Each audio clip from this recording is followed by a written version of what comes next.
बाजार का ताज़ा हाल। लेकिन गोल्ड और सिल्वर में आपको करना क्या चाहिए, इस पर बातचीत के लिए हमारे साथ फोन लाइन पर है अनुज गुप्ता, एंजल कमोडिटी के एवीपी दिल्ली से। अनुज, स्वागत है आपका कार्यक्रम में। गोल्ड का मार्केट बिल्कुल छोटे दायरे में फंस चुका है फेड की मीटिंग से पहले, और फेड की ब्याज दरें बढ़ाने को लेकर अभी भी अनिश्चितता के हालात बने हुए हैं। पैसिफिक इन्वेस्टमेंट मैनेजमेंट ने कहा है कि चीन की इकोनॉमी में नरमी से यूएस में फेड दरें बढ़ने की संभावना करीब 50% यहाँ पर दिख रही है। तो कुल मिला के अगर देखें तो क्लैरिटी अभी भी नहीं है फेड के फैसले को लेकर। उससे पहले गोल्ड में करना क्या चाहिए? Good morning Mrityunjay. गोल्ड, आपने ठीक कहा कि गोल्ड एक टाइट रेंज में फंसा हुआ है, क्योंकि जो फेड की मीटिंग है उसके बाद ही एक क्लियर डायरेक्शन मिलेगा। तो मुझे लगता है कि ओवरऑल जो ट्रेंड है गोल्ड का वो थोड़ा बिकवाली की तरफ का ही है। तो मुझे लगता है कि फेड की मीटिंग से पहले बिकवाली ही करके चलना चाहिए। तो गोल्ड के अंदर हमें लगता है कि करीबन 26,100 से 150 के बीच सेल आउट करके चले, नीचे करीबन 25,900 तक लेवल देखने को मिल सकते हैं।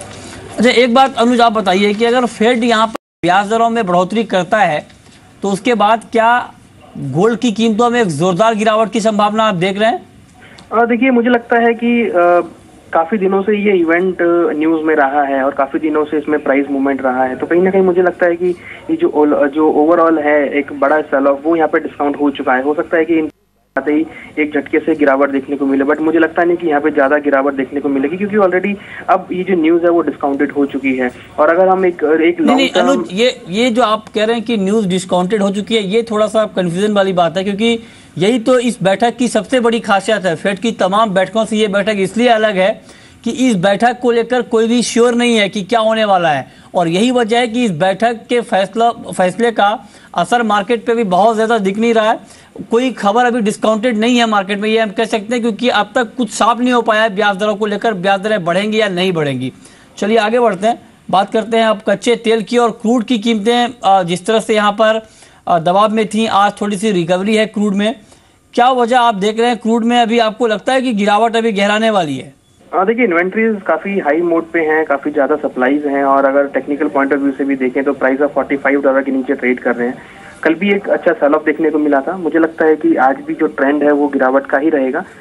2960 के आसपास बिकवाली करके चले, नीचे टारगेट करीबन 2850 तक देखने को मिल सकते हैं। हालांकि ओवरऑल ट्रेंड देखें तो यहाँ पे डाउन साइड का ही है, बट मुझे लगता है कि अगर प्राइस करीबन $42 $41 के आसपास आते हैं तो वहाँ पर अगेन एक बाइंग इंटरेस्ट देखने को मिल सकता है।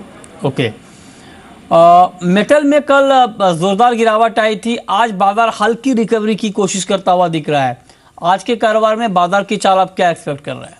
मुझे लगता है कि बेस मेटल में भी का ट्रेंड ही रहेगा। कल जो सेल ऑफ आया है उसमें मेजर सपोर्ट लेवल ब्रीच हुए हैं, और अगर हम आज देखें तो मार्केट एक थोड़ा सा शॉर्ट कवरिंग की वजह से ऊपर खुला है, बट मुझे लगता है कि जो मार्केट ऊपर खुला है यहाँ पर मौका है बिकवाली करने का। तो मेरी राय ये रहेगी कि बेस मेटल में भी सेल करके चलें। ओके, मेटल में आप कह रहे हैं कि आज के लिए बिकवाली करनी चाहिए। एग्री मार्केट की बात करते हैं, और एग्री में कैस्टर सीड में आपको लगता है कि आज के कारोबार के लिए बिकवाली का एक बेहतर मौका हो सकता है?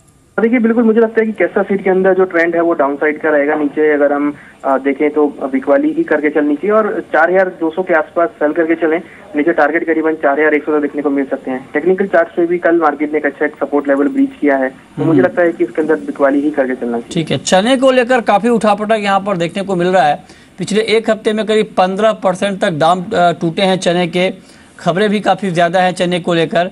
चने पर आपकी राय क्या होगी? देखिए, चना मुझे लगता है कि अब काफी नीचे आ गया, क्योंकि फंडामेंटल जो है वो इसके अभी भी इतने नेगेटिव नहीं हुए हैं। हालांकि मार्जिन बढ़ाने की वजह से और रेगुलेटरी एक्शन लेने की वजह से जिसमें गिरावट देखने को मिली है, बट अगर हम फंडामेंटल पे फोकस करें और टेक्निकल पे फोकस करें तो मार्केट अब सपोर्ट लेवल पर आ चुका है। तो मुझे लगता है कि यहाँ से अभी और गिरावट नहीं मिलनी चाहिए। यहाँ से मुझे लगता है कि थोड़ा सा बाइंग इंटरेस्ट देखने को मिल सकता है। चलिए, बहुत बहुत शुक्रिया अनुज आपका इस पूरी जानकारी के लिए।